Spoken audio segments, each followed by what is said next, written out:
Ten ten, দেখুন দেখুন আপনাদের সঙ্গে আজকে কি নিয়ে এসেছি। তো এর ভেতরে কি আছে বলুন তো? এর ভেতরে অনেক দামি একটা গুপ্তধন আছে, তো ওটা আপনাদের সঙ্গে পরে শেয়ার করব। তো দেখুন, আমি একটা পেঁপে কিনেছি।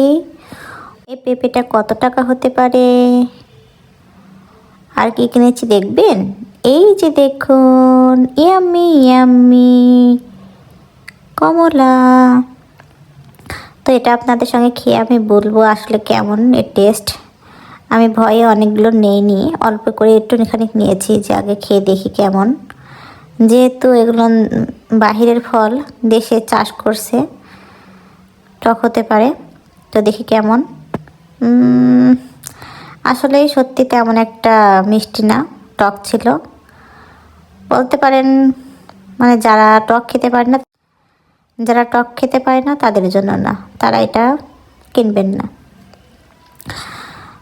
তো আসসালামু আলাইকুম, কেমন আছেন সবাই? আশা করছি ভালো আছেন। আলহামদুলিল্লাহ, আমিও ভালো আছি।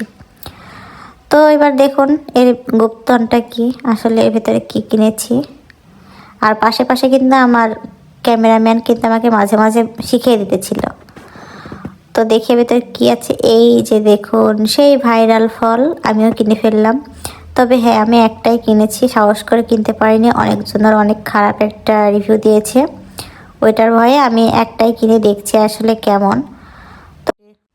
তো এটাই কেটে আপনাদের সঙ্গে শেয়ার করি আর খেয়ে দেখি আসলে কেমন।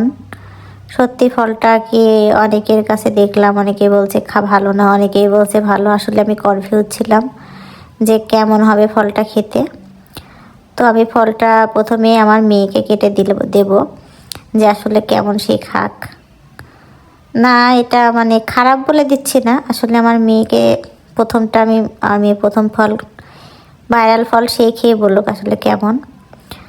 তো আমার মেয়ে প্রথমে ভয় পেতেছিল যে কেমনভাবে খেতে হয়। আসলে নতুন ফল ঠিক আমরা জানি না কীভাবে খেতে হয়। তো আমি তাকে বললাম আপেলের মতো খোসা সহই খাও।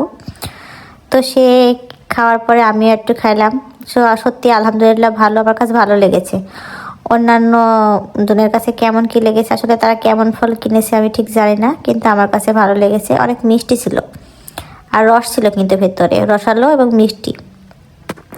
তো এই তো ভাইরাল ফল আমিও কিনে খেয়ে ফেললাম। তো এর পরবর্তীতে যদি আমি যাই আর পাই তবে বেশি করেই কিনবো। আর এটা হ্যাঁ, হলুদটা কিনবেন না, কমলা কালার যেটা হয়ে যাবে একটু গাঢ় কালার, সেটাই কিনবেন। আশা করছি ভালো লাগবে।